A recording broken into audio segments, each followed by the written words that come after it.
네, 안녕하세요. 오늘 신앞의 홀로, 오늘 이 시간은 제가 좋아하는 저자죠. 철학자 김용규님의 철학카페에서 시 읽기 편에 알랭 바디우의 사랑에 찬 파트를 인용해서 시를 적용한 해설 부분이 있습니다. 그래서 말은 복잡한데 결국은 알랭 바디우 방식의 이 사랑에 대한 관점, 그것이 어떤 것인지에 대해서 이제 김용규님의 그 책 철학카페에서 시 읽기를 통해서 한번 살펴보고자 합니다.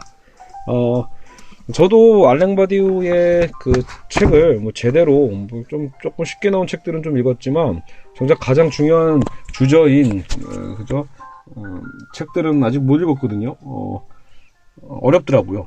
제가 블로그에도 한번 올렸었는데 알랭 바디우의 그 본인의 사상의 제일 중요한 어떤 사건의 개념이 굉장히 매력적인데 그 매력적인 이론을 참 제가 이해하고 따라가기가 너무 어렵더라고요. 근데 정작 이렇게 저보다 훨씬 훌륭하신 철학자분들이 해설해준 알랭 바디우를 보면요 정말로 매력적인 어떤 사람입니다. 근데 알랭 바디우에 대한 개론은 다음 수업 때 하기로 하고요. 오늘은 제가 지난밤에 C.S. 루이스의 그리스도인의 결혼관에 대해서 다뤘거든요. 그러니까 개신교의 그러니까 기독교의 어떤 결혼관은 크리스찬의 결혼관은 이런 거였다라는 것을 보여줬다라면 이번에는 알랭 바디우의 관점에서 알랭 바디우는 어떻게 사랑을 이야기하고 있는지 한번 살펴보도록 하겠습니다. 자, 일단 알랭 바디우는 이 사랑, 우리가 지금 다루고자 하는 이 사랑을 하나의 사건으로 정리를 합니다. 사건이요. 그러니까 누가 사고 났나? 뭐 이렇게 여러분 처음에는 좀 어색하게 보실 수도 있겠지만 여러분 원래 알랭 바디우, 철학자 알랭 바디우는 계속 알랭 제가 그러죠. 그 사건의 철학자라고 보셔도 됩니다. 뭐 사실은 그 현대 철학자 중에 이제 그 어떤 차이, 그리고 사건 이런 개념, 생성 이런 개념에서 본다면 들레즈를 주로 들지만 또 알랭 바디우는 좀 전혀 다른 방식으로 이 사건에 대한 개념을 얘기하고 있거든요. 그래서 들레즈와의 어떤 사상적 차이는 다음에 알랭 바디우 그 개론편을 다룰 때 한번 얘기해 보도록 하고요. 오늘은 그냥 사랑에 관한 관점에서, 그러니까 원래 사실 알랭 바디우는 이제 정치 철학자에 좀 더 가까울 수도 있어요. 그러니까 약간 이제 정치적인 분야에서 많은 발언을 하고 많은 저서를 쓰고 있거든요. 그래서 어떤 정치 영역에서의 어떤 사건과 거기서 발견되는 진리에 대한 얘기들을 하고 있는데, 근데 이제 이 학자는 어떻게 보면 이게 정치 영역뿐만이 아니라 우리 삶의 여러 가지 분야에서도 결국 이 사건이 굉장히 중요하다고 봅니다. 그래서 지금 우리가 다루고자 하는 이 사랑도 일종의 사건이라고 얘기를 하는 거죠. 일단은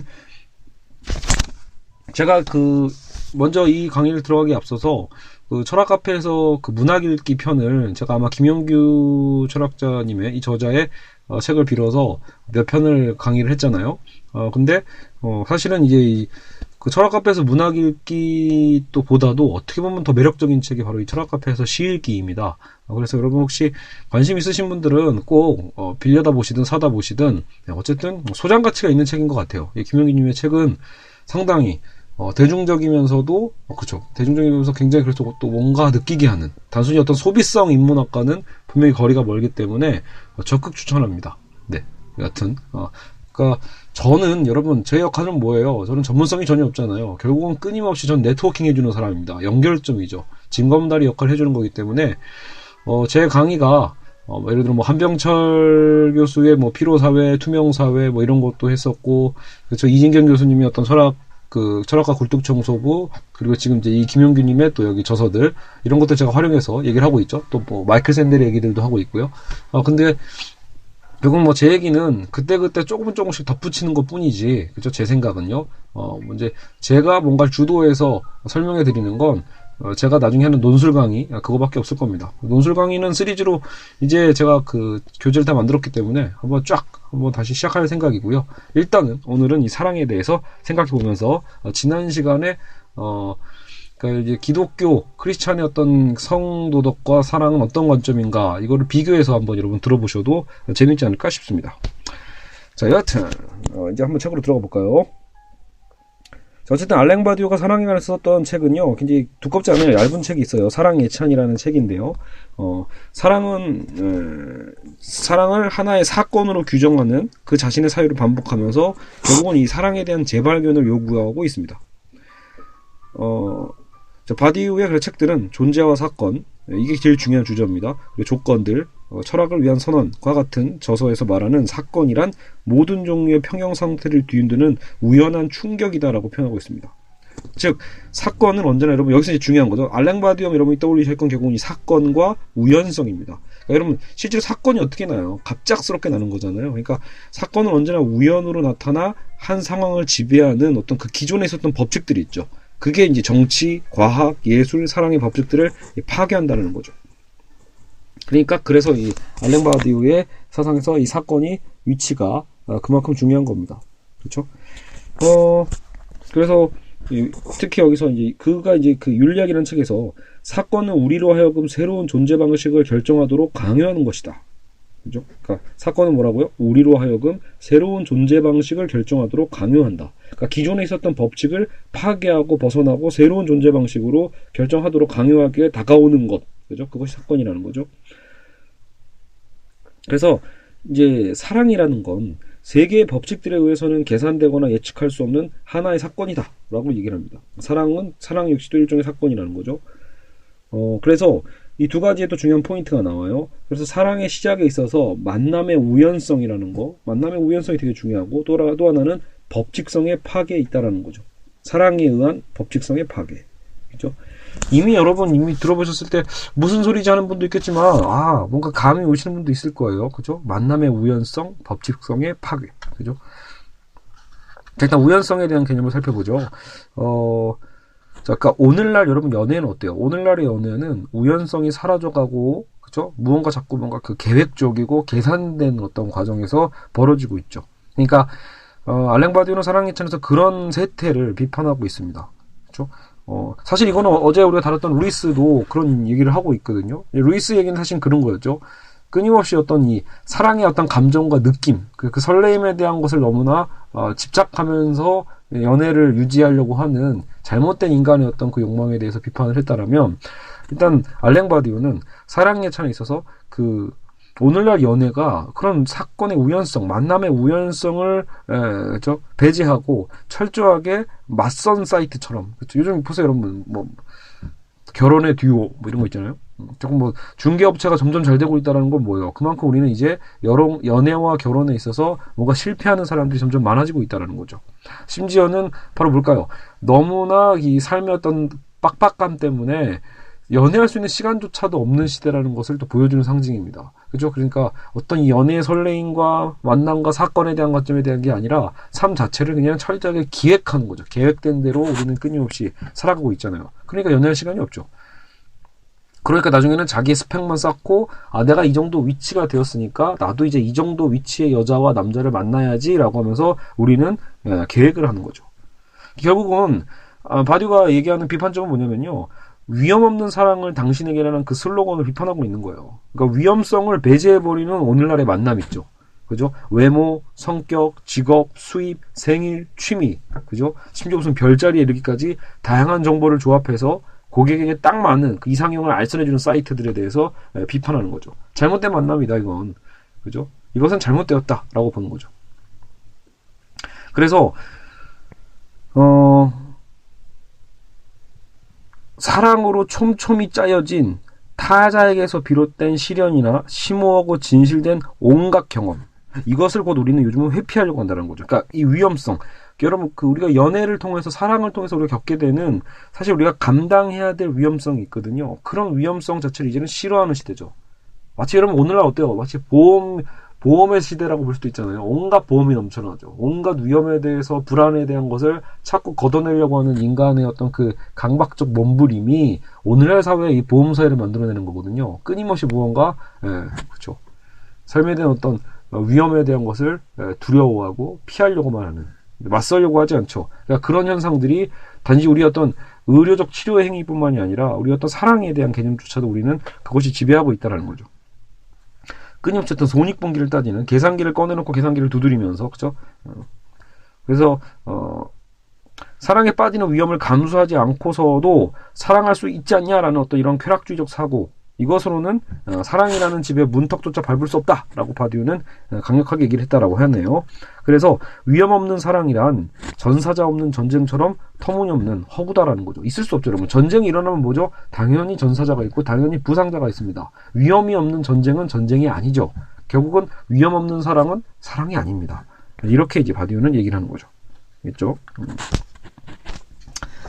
자, 위험은 아무리 조심히 한다고 해도요, 결국은 뭐예요? 피할 수 없죠. 어떤 식으로도 우리는 위험이 다가옵니다. 그래서, 원래 여러분, 이런 위험사회 자체의 어떤 허구성이 뭐냐면, 완전히 위험을 벗어나려면 우리는 전혀 사회생활도 하지 말아야 되고, 나가지도 않는 게 제일 안전한 거잖아요. 근데 결국 우리는 삶 자체에서 위험을 감당하면서 살아가는 일종의 삶의 용기도 필요한 셈이죠. 자, 여하튼, 그러니까 사랑은 이런 우연에서 시작해야 된다라고 보는 겁니다. 그죠? 문제는 이제 과연 지금 이 바디우의 나이가 70이 넘은 철학자이기 때문에 이거 너무 세대 차이 나는 생각 아니냐, 고리타분한 생각 아니냐 라고도 얘기하는 세대가 있을 수도 있겠죠. 그죠? 자, 그러나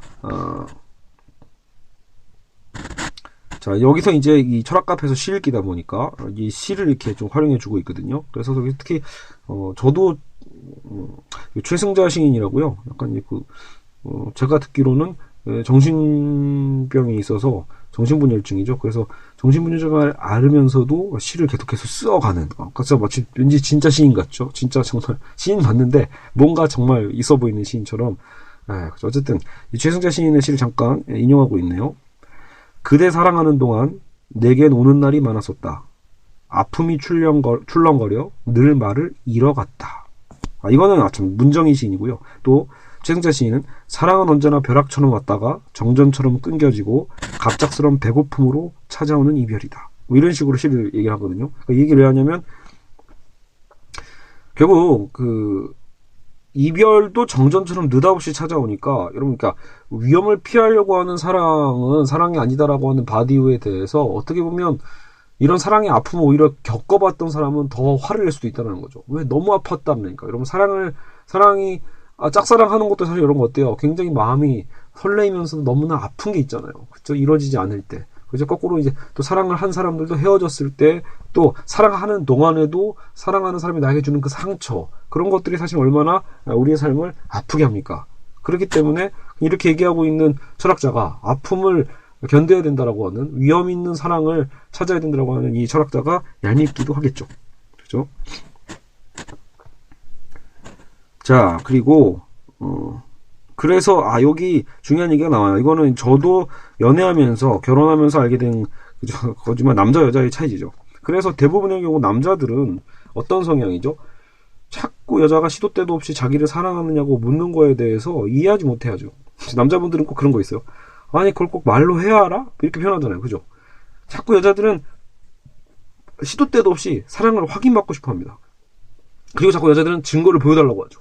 그러니까 자꾸 이제 뭐 백일반지다 뭐래도 막 이렇게 또 증거를 자꾸 찾고자 하죠. 그죠?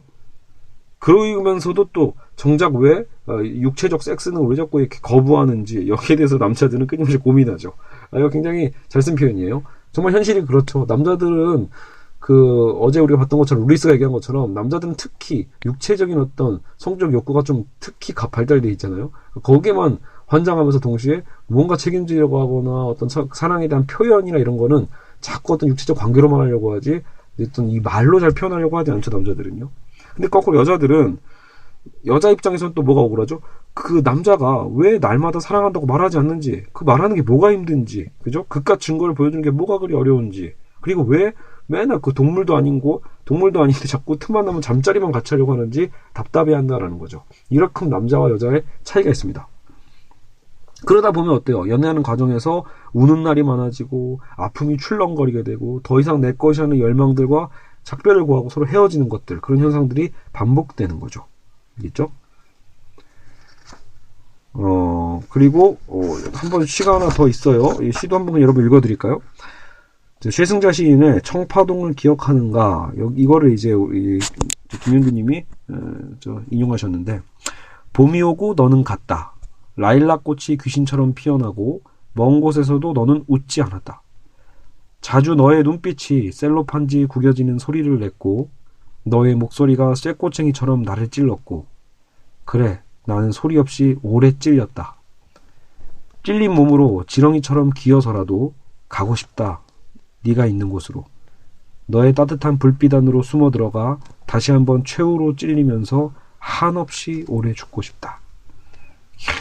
네, 저는 원래 개인적으로 시를 학생 때, 고등학생 때 굉장히 좋아했거든요. 그때는 저 스스로가 문학소년이라고 생각했고, 제가 뭐 순수 예술지상주의인가요? 그렇게 혼자 꽁얼거리면서 좋아했었는데, 사실 저도 자꾸 이제 대학 들어와서 사회과학이랑 어떤 뭐 철학 관련된 책만 보다 보니까 참 시에 대한 힘을 많이 잃어갔는데, 역시 김영규님의 책에서는 이 시에 굉장히 우리가 쉽게 접근할 수 있도록 아주 주옥 같은 시를 잘 인용해 주시고 있습니다. 자, 기용도의 빈집. 사랑을 잃고 나는 쓰네. 잘 있거라 짧았던 밤들아. 창밖을 떠돌던 겨울 안개들아. 아무것도 모르던 촛불들아 잘 있거라. 공포를 기다리던 흰 종이들아. 망설임을 대신하던 눈물들아. 잘 있거라 더 이상 내 것이 아닌 열망들아. 장님처럼 나 이제 더듬거리며 문을 잠그네. 가엾은 내 사랑 빈집에 갇혔네. 라고 하네요. 저는 뭐 앞에 최승자님 시가 왠지 더 와닿네요. 여하간 여러분 이건 지금 이 시로 왜 이용한 거죠? 이별했을 때 그 아픔 아니에요. 그 고통. 그렇죠? 그러니까 사랑에는 우연에서 시작하는 어떤 이 위험과 모험이 필히 동반돼야 한다는 어떤 이 바디의 주장은 이 나이 드신 노인네가 뭘 모르고 하는 소리네 라는 소리 듣기 딱 좋은 표현이라는 거죠. 그죠? 굉장히 이제 스트레스 받고 이 고통이 얼마나 아픈데 이런 거죠. 근데 사랑의 경험이 그렇다면 왜 이렇게 중요한 거냐? 사랑에서 그 사랑의 경험이라는 게 왜 이렇게 중요하냐? 그죠? 시작은 뭐 로미오와 줄리엣이나 춘향전처럼 전율과 환희, 감미론과 애틋함으로 시작하지만 결국은 지금 최승자, 문정희, 기용도 시인의 시처럼 슬픔과 고통의 축제로 변한다면 이런 사랑의 경험은 꼭 필요하냐? 그죠? 차라리 과도하게 육체적, 심리적, 경제적 소모 없이 위험 없는 사랑, 인스턴트적인 거죠. 그런 사랑을 추구하는 게 오히려 오늘날 사회에서 새로운 사랑법이 아닌가라는 어떤 의문도 들게 되는 거죠. 그렇죠? 요즘 실제로 여러분 그런 심리가 꽤 있습니다. 젊은 사람들 중에 감내하지 않고 고통받지 않기 위해서 여러분 그래서 혼전 동거를 하는 경우도 많은 거죠. 그러니까 혼전 동거도 아니죠. 혼전이라는 말 자체를 없애고 그냥 동거 생활하는 경우도 많습니다. 헤어질 때 충격을 그나마 완화시킬 수 있는 가장 현실적인 방법이라고도 생각하겠죠. 여하튼 조금만 곰곰이 생각해보면 이러한 생각들이 실로 아니라고도 어리석다라고 볼 수 있다는 겁니다.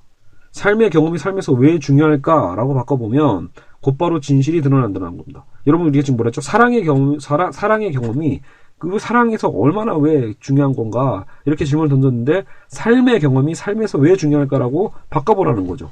그럼 당연히 중요하죠. 정답은 뭐예요? 삶의 경험이 삶에서 중요한 까닭. 그죠? 일종의 여러분 이건 토톨로지 같은 거죠. 동어반복 같지만 삶이 곧 전부이기 때문입니다. 삶의 경험이 왜 중요하다? 삶의 경험이 삶의 전부이다. 라고 다운표까지 치면서 강조를 하고 있습니다. 그죠? 그것 외에 우리의 삶엔 아무것도 없다라는 겁니다. 사랑도 마찬가지죠. 사랑의 경험이 사랑에서 중요한 까닭은 사랑의 전부이기 때문입니다. 경험이 곧 사랑의 전부입니다. 그죠? 그러니까 그 경험에 모두 들어있는 거예요. 그 타자에게서 비롯된 어떤 그 시련, 그죠? 그 사람 때문에, 그이 때문에 생겨된 나의 시련과 그의 시련과 어떤 심오하고 진실한 온갖 경험들이 곧 사랑이다라는 거죠. 그죠? 자, 그렇기 때문에 우리는 아무리 그런 고통들로 남는다고 해도 그것을 두려워하거나 회피해서는 안 됩니다. 그렇죠? 위험 없는 사랑을 위해 사랑의 경우를 회피한다는 건 살아가기 위해서 살아갈 이유를 잃어버리는 것처럼 말도 안 되는 얘기라는 거죠. 그래서 바디우가 만남의 우연성을 강조하며 위험 없는 사랑을 비판한 이유도 바로 그런 이유 때문에 그렇습니다. 그죠? 자,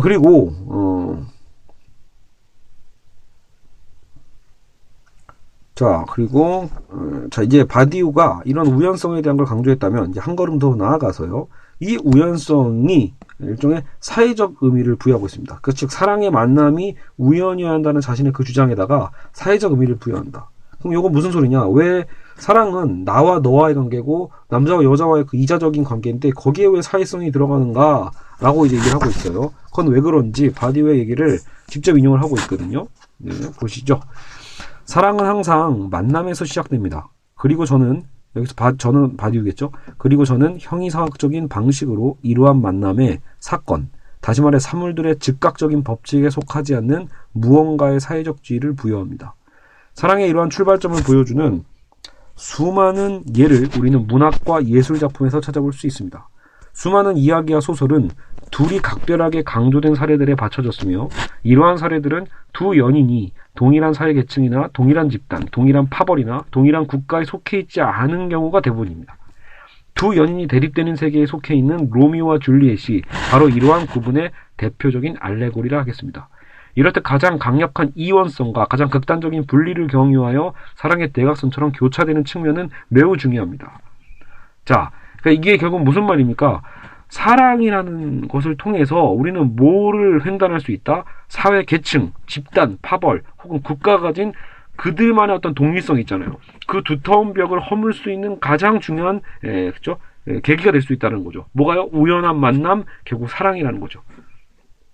그래서 이 방법이 아니고선 여러분 실제로 뚫을 수 없는 것들이 상당히 많이 있다라는 거죠. 우리가 삶을 살다가 보면 각자의 동일성의 원리로 똘똘 뭉쳐져 있는 어떤 집단과 그 사람과 이런 것들을 뚫을 수 있는 그 힘이 어디서 나온다? 결국 이 우연한 사건성에, 우연한 만남에서 나타나는 겁니다. 로미오와 줄리엣 보세요. 결국 우연한 만남에 의해서 그 둘 남녀의 만남에 의해서 비록 비극으로 끝났다 하더라도 두 가문은 결국은 화합과 평화로 이끌고 있잖아요. 그렇죠? 만약에 그런 우연한 어떤 만남으로 로미오와 줄리엣이 만나지 않고 가문의 지배하는 법칙에 따라서 동일한 집단에서 만났다라면 그 같은 일은 절대 일어나지 않았겠죠. 그렇죠? 자, 그러니까 그런 만큼 이 만남, 사건, 사랑 이런 것들이 결국은 기존의 어떤 세계를 다시 붕괴시키고 새롭게 재구축할 수 있는 힘을 갖고 있다라는 거죠. 세계를 파괴하고 기존 세계를 파괴하고 새로운 세계를 구축하는 힘이 바로 연애와 사랑에 있다라는 굉장히 거창한 얘기가 나오기 시작합니다. 그죠? 이거는 어떻게 보면 여러분 기독교에서 얘기하는 그 사랑의 힘과 사실 여러분 병치시켜도 전혀 문제될 게 없죠. 기독교의 사랑도 결국은 이런 힘을 갖고 있으니까 말이죠. 그죠? 단순히 뭐 남녀간의 사랑만의 문제가 아닌 거죠. 그죠? 자, 어쨌든 그래서 세계를 구축하고 진리를 구축하는 개념으로 사랑이 확대되고 있습니다. 자, 바디우에게 연애는 안전하거나 위험 없는 쾌락을 추구하는 것이 아니라 새로운 세계와 진리를 구축하는 결국 모험으로 정의될 수 있겠죠. 그죠? 그것도 나 혼자가 아니라 결국은 뭐예요? 사랑하는 그 또는 그녀와 함께 하나의 세계를 만들어가는 겁니다. 자, 여기서 이제 결국은 뭐예요? 사랑이 우연적으로 만나게 되고 그 우연성 속에서 뭔가 위험을 우리는 감수하게 되고 또 그러면서 새로운 세계와 새로운 진리를 구축하게 된다까지 우리는 지금 배웠어요. 그런데 여기서부터 중요한 건 그러면 그 연애하고 있는 두 당사자의 관계는 어찌해야 하냐라는 거죠. 어제 우리가 그 기독교의 남자와 여자, 남편과 부인의 한 몸이 된다라는 개념을 배웠는데요. 하지만 그 한 몸에 대한 개념에서는 현대 철학자들은 좀 비판하는 경향이 있어요. 그러니까 이 완전한 하다라는 건 실제로는 불가능하다라고 보는 거죠. 이건 여러분 왜냐하면 성경에서는 절대적 하나님의 힘을 빌어서 불가능이 가능하게 될 수 있겠지만 만약에 여러분 이 절대적 신을 배제하고 인간의 순수한 개념으로 사유하게 된다면 실제로 여러분 결혼한다고 해서 남녀가 하나 된다라는 거는 그냥 비유일 뿐이지 과장법일 뿐이지 실제로는 불가능할 겁니다. 즉 성경에선 가능하죠. 성경에서는 절대적 신이 우리를 도우니까요. 근데 지금 이제 신에게서 벗어나서 무신론적 관점에서 사랑을 정의할 때는 그것이 실제로는 불가능하니까 그건 오히려 폭력이 될 수 있다는 거죠. 하나가 된다는 건 결국은 진정한 50대 50이었던 이 결합도 아니고 대부분은 힘의 논리에 의해서 남성 우월주의나 여성 우월주의가 됐든 간에 어떤 폭력적 힘의 권력의 힘에 의해서 하나 되는 강제로 하나 되는 폭력 그게 동일성의 논리거든요. 그런 것들이 벌어질 수 있는 위험성이 있는 겁니다. 혹시 이해하셨나요, 여러분? 그러니까 제가 말씀드리고 싶은 건 기독교에서 얘기하는 하나님이 실제로 만약에 존재하지 않는다라면 기독교에서 얘기하는 이 하나라는 개념은 굉장히 위험한 개념이 된다라는 거죠. 그 하나의 원리를 위해서 오히려 그 다양성을 파괴하게 될 테니까요. 그러나 만약에 여러분 기독교의 하나님이 정말로 실존하신다라면 그죠? 하나님이 정말로 존재한다라면 성경에서 말하는 하나됨은요. 지금 우리 현 사회에서 얘기하는 모든 인간의 철학을 뛰어넘는 역시 그죠? 뛰어넘는 엄청난 힘을 갖고 있는 겁니다. 왜요? 개별성이 파괴되지 않으면서도 순수한 하나됨이 정말로 가능하다는 얘기니까요. 여하간 우리는 지금 바디우의 개념을 보고 있습니다. 그러니까 바디우는 그렇게 하나된 개념을 얘기하고 있는 게 아니에요. 자, 사랑은 개인인 두 사람의 단순한 만남이나 폐쇄된 관계가 아니라 무엇을 구축해내는 것이고 더 이상 하나의 관점이 아닌 둘의 관점에서 형성되는 하나의 삶이라 하겠습니다. 그리고 바로 이것이 제가 둘이 등장하는 무대라고 일컫는 것이기도 합니다. 그죠? 그러니까 더 이상 이제 그 하나의 관점이 아닌 둘의 관점에서 형성되는 하나의 삶, 이렇게 일부를 말을 좀 다시 얘기하고 있죠. 그러니까 하나의 삶이지만 둘의 관점이라는 거예요. 이걸 왜 강조했을까요? 다양성에 대한 강조죠. 둘의 관점에서 형성되는 하나의 삶이라는 말은 결국은 뭐예요? 둘이 등장하는 무대라는 말은 결국은 뭐예요? 뭐 누군가 하나가 희생하는 게 아니죠. 완전히 사라지는 게 아니라 서로가 함께 무대에 등장하는 건데, 삶의 무대에, 이 사랑의 무대에 등장하는 거죠. 알겠죠? 그래서 두 사람이 그려내는 하나의 풍경하고 차이의 어떤 그 둘의 차이의 프리즘을 거쳐서 전개되는 세계, 새로운 세계인 거죠. 알겠죠? 여러분, 사랑을 하게 되면 세상이 바뀝니다. 그것은 왜 그렇죠? 사랑하는 그 사람과의 보는 눈이 변화되는 거죠. 그죠? 그래서 세계는 우리가 경험하는 것이 아니라 구축하는 것이라고 표현한 까닭이 여기에 있다는 거죠. 두 사람이 함께 세상을 바라보는, 그것이 수동적인 게 아니라 능동적으로 구축해가는 힘이기도 합니다. 사실 바디오 얘기를 들어보면 여기서 저는 구축을 경험과 대립시킵니다. 예를 들어 산에 올라 사랑하는 여인의 어깨에 기댄 채 황금빛 초원, 나무 그늘, 울타리 뒤에서 미동도 않는 검은 코 양떼들, 바위 뒤로 서서히 못을 감추는 태양 등 저녁 무렵의 평화를 보는 자는 바로 나이며 그녀의 얼굴을 통해서가 아니라 있는 그들의 세계에서 내가 사랑하는 여인이 저와 같은 세계를 보고 있다는 사실을 인식하는 겁니다. 그러니까 사랑하는 두 사람은 결코 동일한 하나의 관점에서 기존의 세계를 함께 경험하는 게 아니라는 거죠. 하나의 동일한 관점이 아니라 오히려 차이가 있는 둘의 관점에서 하나의 세계를 함께 바라보며 구축해 가는 것이다 라고 표현합니다. 여러분 가끔 왜 그런 표현 들어보셨잖아요. 사랑하는 사람은 마주보는 게 아니라 같은 곳을 바라본다, 이런 표현이 있었잖아요. 그런 느낌이죠. 자, 그래서 여러분 여기서 예전에 저희 와이프가 굉장히 이 책을, 와이프가 저보다 이 책을 먼저 봤는데 자기는 이 책 중에 전체 중에 이 구절이 제일 좋다고 했거든요. 근데 처음에 와이프가 이게 시인 줄 알고 시인을 찾았는데 사실 이거는 우리나라 대중가요입니다. 자, 게다가 내가 너와, 이제 가사예요. 게다가 내가 너와 같은 건 우리 각자 화분에서 살아가지만 서로에게 기댄다는 것. 내가 너와 같은 건 우리 각자 화분에서 살아가지만 햇빛을 함께 만든다는 것. 내가 너와 같은 건 우리 각자 화분에서 살아가지만 서로에게 기댄다는 것. 서로에게 기댄다는 것. 그러니까 중요한 건 뭐죠? 화분에서 우리는 그래도 각자 살아갑니다. 각자 살아가지만 햇빛을 함께 만든다고 표현하고 있고요. 또 우리는 서로 기대어 있다는 거죠. 서로가 서로에게 기대면서 그렇죠? 변화를 맞이하는 것. 그렇죠? 그러니까 이 시를 통해서, 그죠? 이 시가 아니죠. 이게 뭐예요? 키비라는 그룹의 아마 자취일기라는 곡이네요. 그러니까 이 가사에서 보는 것처럼 결국 사랑이라는 것은 둘이 같이 함께 무대에 오르지만 둘이 완전히 다른 길을 가는 게 아니라 결국은 뭐예요? 각자 존재하지만 그러면서도 함께 햇빛을 맞고 함께 길에서 살아가는 것이라고 표현하고 있는 거예요. 어떤 의미인지 이해가 가시죠? 그러니까 결국 둘이지만 곧 하나인, 알겠죠? 하나이지만 또 둘인, 이런 개념이죠. 그리고 그렇기 때문에 바디우는 기존에 있었던 어떤 그 낭만주의적 사조, 예술적인 어떤 문학 안에서 나타나는 어떤 강렬한 사랑에 대한 문제들 있잖아요. 그러니까 한순간에 불타버리고 융합해버리고 소진되는 어떤 이런 강렬함에 대한 그죠? 이런 것들을 비판하는 겁니다. 하나가 등장하는 무대가 되어서는 안 되고 둘이 함께 등장하는 무대여야만 한다라고 표현하는 거죠. 그렇죠? 상대와 융합해 하나가 되는 사랑은 사랑이 아니다라고 해서 바디우는 본 겁니다. 그러니까 이제 어떤 기독교의 사랑에 대한 부분을 더 비판하는 친구도 없지 않아 있겠죠. 완전히 융합한다라는 것, 그렇죠? 그거는 결국은 우리가 사랑하는 사람에게 자신을 완전히 내맡기고 싶은 열정에 사로잡힌다는 뜻이기도 하니까요.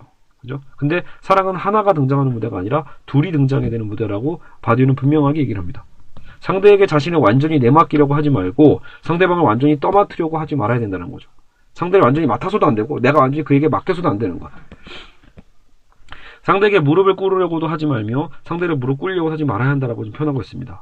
결국은 제가 알고 있는 성경에서 느껴지는 기독교의 하나됨이라는 것도 사실은 이런 의미를 갖고 있다고 저는 생각을 하거든요. 그러니까 완전히 물론 어제 루이스는 그런 얘기를 했죠. 이제 가정에도 머리가 필요하고 또 그 머리 역할을 왜 남자가 해야 되는지 그렇게 마무리를 했었는데요. 이건 굉장히 현실적으로 오히려 루이스가 오히려 현실적으로 얘기한 셈입니다. 그러니까 실제 가정을 꾸려가는 데 있어서 결국은 이게 우리가 서로가 두 사람이 함께 등장하고 함께 기대고 함께 같은 것을 바라본다고 하더라도 실질적으로 갈등이 일어났을 때 언젠가는 누군가가 양보를 해야 되거든요. 그때 결정을 누가 할 것인가에 대한 얘기를 루이스가 했다라면, 그렇죠? 어쨌든 바디우는 좀 더 강렬하게 사랑은 하나가 되는 게 아니라 어쨌든 그 두 사람의 각자의 개별성에 대한 것을 굉장히 긍정하고 있는 거죠. 하면서도 어차피 서로 햇빛을 함께 맞고 서로 기대면서도 영원히 각자 화분에서 살아가야 되는 사랑의 존재론적 거리가 있죠. 그러니까 사랑을 한편으로는 쓸쓸하고 허전하게 하기도 만드는 부분이 없지 않아 있습니다. 근데 이게 중요하다고 봤겠죠. 어떻게 보면요. 결국 인간은 태어나서 사랑하는 사람을 만나고 함께 결혼하고 또 아이를 낳고 살아갈 수는 있지만 그럼에도 불구하고 결국은 또 자신의 혼자의 개별성인 것을 또 문득문득 깨닫긴 하니까요. 그래서 어떤 이러한 나름의 어떤 그 쓸쓸함도 사랑의 본질이고 숙명으로 표현하고 있습니다. 그죠? 여기에 자, 됐고요.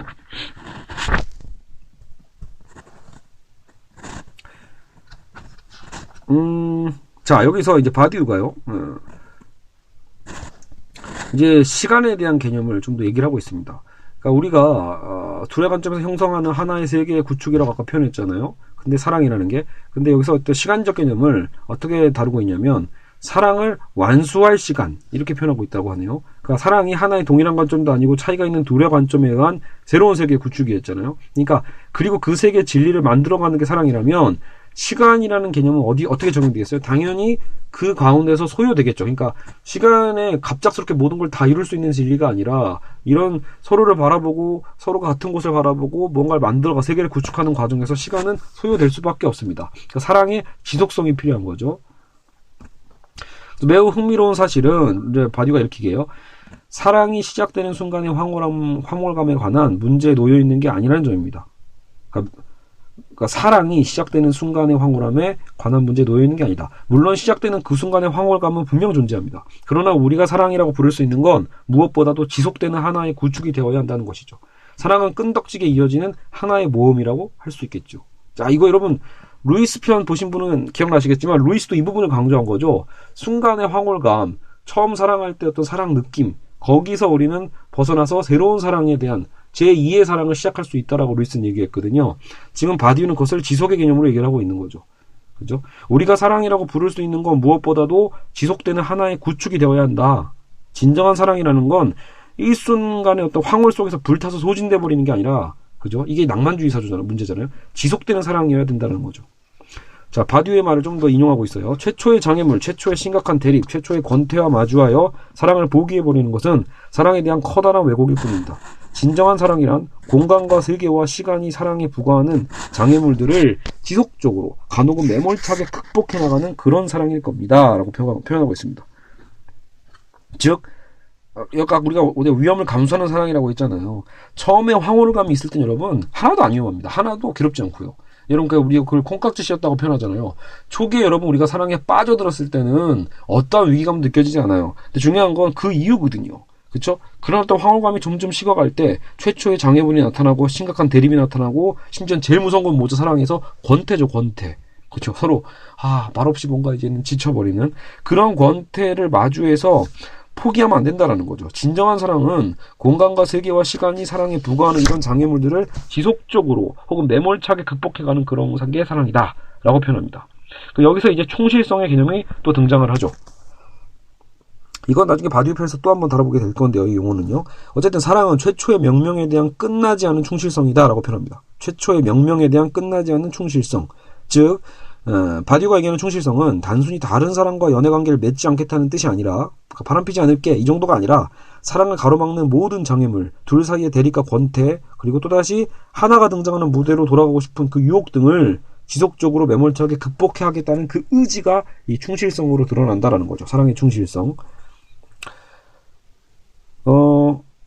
사랑의 절차는 그래서 난폭한 물음, 견디기 힘든 고통, 우리가 극복하거나 극복하지 못하는 이별 따위를 동반한다 라고 하는 거죠. 그렇죠? 세상에 황홀하기만 연애는 없다. 순탄하기만 사랑도 없다. 그쵸? 이거는 사실 여러분 다 동의하시는 거죠. 시 한번 읽어볼까요? 우리가 살아가는 일 속에 파도 치는 날, 바람 부는 날이 어디 한두 번이랴. 그런 날은 조용히 닻을 내리고 오늘 일을 잠시라도 낮은 곳에 묻어두어야 한다. 우리 사랑하는 일 또한 그 같아서 파도 치는 날, 바람 부는 날은 높은 파도를 타지 않고 낮게 밀물져야 한다. 사랑하는 이여 상처받지 않는 사랑이 어디 있으랴. 추운 겨울 다 지내고 꽃필 차례가 바로 그대 앞에 있다. 서정적이네요. 그죠? 막 뭔가 가슴을 후벼 파는 뭐 그러지는 아니지만, 그쵸. 이 사랑의 어떤 아픔에 대한 얘기를 하고 있죠. 자, 그리고 여기서 이제 중요합니다. 마지막 부분이에요. 이제 다 끝나가네요. 자, 이런 충실성을 간직한다고 있다고 해서 모든 문제가 해결되는 건 아니겠죠. 나는 충실성에 대한 마음을 갖고 있다고 해서 과연 이 모든 어려움을 이길 수 있을까요? 어렵겠죠. 그렇기 때문에 바디우가 내놓은 방법이 바로 뭐죠? 사랑의 선언입니다. 선언. 사랑은 우연한 만남에 시작해 나는 너를 사랑해라는 선언을 통해 고정된다면서 바디우는 그것의 중요성을 다음과 같이 설파합니다. 자, 여러분 이제 선언이 왔잖아요. 사랑의 선언이란 개념을 듣다 보니까 우리가 또 어제 루이스에서 다뤘던, 루이스의 결혼관에서 다뤘던 서약의 중요성에 대한 얘기를 하고 있죠. 정의에 대한 중요성도 떠오르지 않나요? 그렇죠. 물론 여기서는 조금은 다릅니다. 여기서는 또 비슷하지만 바디우식의 설명은 조금 다른 뉘앙스도 있어요. 자, 나는 너를 사랑해라는 선언을 통해서 결국 어때요? 이런 충실성이 더 고정될 수 있다고 보는 건데, 바디우는 이렇게 얘기해요. 사랑의 선언은 우연에서 운명으로 이행하는 과정이고, 우연에서 운명으로 이행되는 과정이 뭐다? 사랑의 선언. 바로 이런 이유로 사랑의 선언은 그토록 위태로운 것이며 일종의 어마어마한 긴장감으로 가득 차 있는 것입니다. 게다가 사랑의 선언은 필연적으로 단 한 번으로 끝나는 것이 아니라 길고 산만하며 혼돈스럽고 복잡하며 선언되고 또다시 선언되며 그런 후에조차 여전히 선언되도록 예정된 무엇일 수 있습니다. 자, 그러니까 여기서 루이스가 얘기했던 단순히 그 기독교적 결혼의 서약과도 좀 다르죠. 그러니까 결혼은 한 번이고 서약도 한 번인 것 같지만 어떻게 보면 이것에 대한 연장을 얘기하고 있는 셈입니다. 바디우는요. 그러니까 사랑한다는 우리가 그 표현이 있죠. 쉽게 얘기하면 내가 너를 사랑해 라고 표현하는 그 선언을 우리는 끊임없이 되풀이해야 된다라고 보는 겁니다. 그죠? 단 한 번의 일회성이 아니라 무한 반복돼야 된다고 보는 거죠. 그러면서 더 자신을 그죠? 충실성을 더 가다듬을 수 있죠. 근데 아까도 얘기했지만 남성들이 가장 못하는 말이 바로 이거잖아요. 사랑의 선언을 남성들은 너무나 부끄러워하고 쑥스러워하는 경향이 있죠. 특히 한국 남성들이요. 그렇죠? 그래서 한국의 어떤 이 이혼율의 위기는요. 여러 가지 뭐 경제적 원인도 있겠지만 이 남녀의 어떤 습관 차이도 있습니다. 그러니까 남성의 이 표현에 대한 어떤 제가 보기엔 거세라고 표현해도 될까요? 한국 남성의 어떤 이런 사랑 표현에 대한 이 거세적 성향들은 그죠? 어떤 불구적 느낌이죠. 이런 것들이 사실은 한국 사회의 어떤 이 결혼 생활을 더 파국으로 치닫게 만드는 가장 또 근본적인 원인이 될 수 있지 않나 싶습니다. 이것만 잘 돼도 사실은 우리는 그 가정의 어떤 파괴를 막을 수 있는 가장 좋은 방법이 될 수 있겠죠. 자, 그래서 여기 굉장히 또 제가 개인적으로 이 책을 읽다가 굉장히 좋아하게 된 시가 하나 있는데요. 자, 그대 귓가에 닿지 못한 한마디 말. 정희성 시인이네요. 그래서 자, 한번 읽어볼게요. 한 처음 말이 있었네. 채 뜨지 못한 솜털 돋은 생명을 가슴 속에서 불러내네. 사랑해. 아마도 이 말은 그대 귓가에 닿지 못한 채 허공을 맴돌다가 괜히 나뭇잎만 흔들고 후미진 내 가슴에 돌아와 혼자 울겠지. 사랑해. 때늦게 싹이 튼 이 말이 어쩌면 그대도 나도 모를 다른 세상에선 꽃을 피울까 몰라.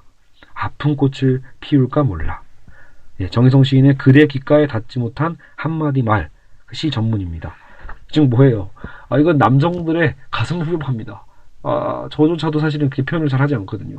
이 사랑이라는 말을 왜 그렇게 힘들게 안 했을까? 왜 이렇게 힘들어 했을까라는 어떤 후회도 담겨 있죠. 자, 그래서 그만큼 바디우는 우리가 사랑이라는 말을 자주 반복해야 한다고 얘기합니다. 참, 여러분, 그러니까 철학자들은 신기하죠. 이런 어떤 원리들을 다 빼놓고 사랑이라는 말 자주 해주세요. 이렇게 강의를 들으면 굉장히 그죠? 막 오그라들고 뭔가 그런데 이렇게 어떤 시와 함께 또 심지어 바디우의 어떤 원리와 함께 듣다 보면 굉장히 설득력이 있죠. 그죠? 자, 어쨌든 우리는 이 사랑이라는 선언을 통해서 그렇죠? 우리는 처음에 만남이 어떻게 시작했죠? 우연에서 시작했죠. 그래서 지속성, 끈덕짐, 약속, 충실성을 이끌어내기 때문이다 라고 얘기하는 거죠. 나는 항상 너를 사랑해가 되어 결국에 나는 너를 영원히 사랑할 거라는 불가능한 약속까지 가능하게 만드는 것. 그게 사랑의 선언의 힘이겠죠. 그래서 한계에 지어진 인간의 시간, 유한성이죠. 근데 항상이라는 것은 한계에 지어지지 않은 신의 시간인 영원과 다를 바가 없기 때문입니다. 바디오는 이렇게 말합니다. 나는 널 사랑해가 여러 측면에서 볼 때 항상을 의미한다면 너를 언제고 사랑한다고 통고하는 것은 사실상 우연을 영혼에다 기록하고 고정시키는 것이라고 보아야 합니다. 말에 겁먹지 마십시오. 우연의 고정, 그것은 바로 영혼의 통고입니다. 어떻게 좀 말을 참 이렇게 멋지게 할까요? 그렇죠? 그러니까 우연을 영혼에다 기록하고 고정시키는 것, 그것이 너를 언제고 사랑한다 라고 통고한다는 것과 같은 말이라는 거죠. 그래서 바디우는 사랑의 선언이 당신 영혼을 제한하게끔 만드는 보기 드문 경험 가운데 하나라고도 평가했습니다. 자, 그러면 우리가 이제 나는 널 사랑해, 너를 사랑해라고 반복해서 하지 못할 이유가 있을까요? 그죠? 말수가 적은 남자라고 해서 꼭 그런 표현을 하지 못해야만 할까요? 못하는 걸 정당화시킬 수 있을까요? 그죠? 이제 정말 서로가 서로를 사랑한다고 서로 말해보자라는 거죠. 그죠? 그렇다면 삶은 정말 눈에 띄게 변화될 거다라는 겁니다. 이거는 정말 저도 알 것 같아요. 그죠? 아마 이렇게 제가 표현을 자주 하게 된다면 분명히 아내가 더욱더 행복해할 거라는 것을 사실 남자들은 어느 정도 알고 있습니다. 참 그럼에도 불구하고 잘 표현하지 못하는 말, 사랑해가 되겠죠. 그렇죠? 자, 어쨌든 여기까지 해서 지금 김영규님의 알랭 바두의 사랑의 참 편이 끝이 납니다. 그 이후에 이제 알랭 바두는 우연한 만남에 대한 얘기를 했기 때문에 결국은 그러면 수동적으로 우연한 만남을 기다리기만 하란 말이냐라고 하면서 하여튼 그런 반박이 있겠죠. 그래서 좀 더 적극적으로 이제는 에리 프롬의 사랑의 기술을 또 인용을 해서 사랑은 마냥 기다리는 것이 아니라, 그렇죠? 자신이 또 어떻게 보면 구축해 가는 거다라는 거, 찾아가는 것이라는 것을 또 얘기해주는 편이 뒤에 나오고 있습니다. 사실 그 부분도 맞는 말이죠. 여러분, 사랑은 우연한 만남이지만 그 우연한 만남에 이른 것을 정말 그렇다고 해서 가만히 꺼다 놓은 보리자루처럼 가만히 기다리라는 얘기가 아니겠죠. 그렇죠? 중요한 건 뭐죠? 어제 루이스도 그 얘기했거든요. 결과적으로는 우리가 가만히 있어서 뭔가 딱 운명처럼 만나는 게 아니라 사랑에 빠져드는 게 아니라 그런 상대를 만난 다음에 결국 우리가 사랑하기로 선택하고 접근하는 거잖아요. 그러니까 만남은 일단 우연적으로 만나졌지만 거기에서 우리가 이제 사랑하기로 결정하고 선택하면서 나의 사랑의 어떤 자리를 다가서는 것, 그 자리를 확보해 가는 것, 그건 우리의 몫이겠죠. 그런 관점으로 생각해 볼 수 있을 것 같습니다. 자, 여러분, 어쨌든 오늘 이제 수업은 끝이 났고요. 결과적으로 어때요? 루이스가 얘기했던 기독교의 결혼관, 사랑관과 알랭 바두이가 얘기했던 사랑관이 사실은 크게 차이가 안 나죠. 그렇죠? 결국은 서로에게 어떤 충실성에 대한 부분, 서로의 어떤 사랑 느낌에 대해서 빠져 있으면 안 되고 지속성을 가져야 된다는 것. 그리고 우리가 알랭 바두이의 어떤 선언의 개념은 또 계속 끊임없이 반복하는 선언이라는 측면에서 좀 약간 다르긴 했지만 루이스도 결국은 결혼에 대한 것은 서약은 한 번이니까 그 서약에 대한 우리가 책임감이 생긴다라는 것. 또 그러면서도 우리의 삶의 지속성 속에서 우리는 또 다른 사랑에 대한, 그죠? 더 깊이 있는 서로의 사랑뿐만이 아니라 우리가 삶을 사랑하는 가운데서도 뭔가 찾아낼 수 있는 깊이 있는 것들을 더 우리는 발견해 갈 수 있다라고 보는 거죠. 그러니까 바디오는 정말 남녀간의 사랑 가운데서 그것을 집중해서 살펴보고 있었다면 루이스는 우리 남녀만의 사랑뿐만이 아니라 우리의 삶 전체의 관점에서도 좀 조망하는 감이 있죠. 그래서 우리가 서로를 사랑했던 그 감정 외에도 사랑보다 더 또 중요한 가치가 있는 것들도 존재한다라고 루이스가 얘기하고 있고, 또 바디오는 역으로 정치적인 개념으로도 확대해서 생각도 하고 있죠. 이 사랑과 우연한 만남이라는 게 결국은 우리가 사회 속에서 만나는 닫혀있는 사회들, 그죠? 꽁꽁 서로 싸매고 있는, 그쵸? 이런 분열과 단절에 대한 부분들을 완전히 해소할 수 있는 또 그런 사회적 역할로도 확장하고 있다는 점에선 또 어떻게 보면 바디오도 남녀 간의 사랑에만 집중했다고 또 볼 수는 없겠네요. 그죠? 지금 생각해보니까. 알겠죠? 결국 오늘 바디오에 대한, 사랑에 대한 관점을 살펴봤습니다. 그리고 그러면서 루이스와도 조금은 비교를 했는데 여러분에게 도움이 됐나 잘 모르겠네요. 그 다음 강의는 이제 알랭 바디우라는 이 정치 철학자가 어떤 관점을 갖고 있는지 저도 잘 모르기 때문에 또 다른 책을 빌어서 그죠? 또 다른 분의 목소리를 통해서 또 해설 강의를 하도록 하겠습니다. 여러분 고생하셨습니다.